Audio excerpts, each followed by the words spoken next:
বুখারী হাদিস নম্বর 12 عن عبد الله بن عمرو رضي الله تعالى عنه قال عبد الله بن عمرو رضي الله تعالى عنه বর্ণনা করেন أن رجلا سأل رسول الله صلى الله عليه وسلم একজন ব্যক্তি রাসূল সাল্লাল্লাহু আলাইহি ওয়াসাল্লামকে জিজ্ঞাসা করলেন আইয়ুল ইসলামে খায়র, ইসলাম ধর্মের মধ্যে শ্রেষ্ঠ উত্তম ভালো কাজ কি?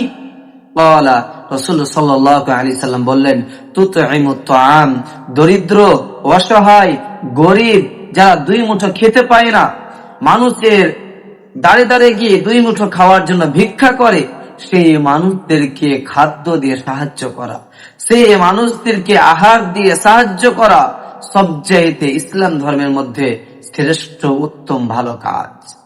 সাহাবীগণ আবার বললেন ইয়া রাসূলুল্লাহ, হে আল্লাহর রাসূল, দ্বিতীয় ইসলাম ধর্মের মধ্যে ভালো কাজ কি?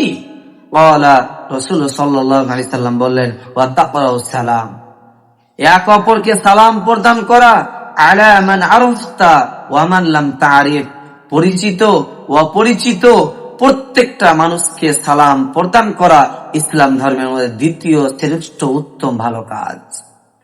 তো আমরা এই হাদিসটি কি মানতে পারছি? নিজেকে জিজ্ঞাসা করুন, নিজেকে প্রশ্ন করুন। আমরা পরিচিত মানুষ দেখতে পাচ্ছি, তারপরে সালাম ব্যাপকভাবে ছড়িয়ে দিচ্ছে না।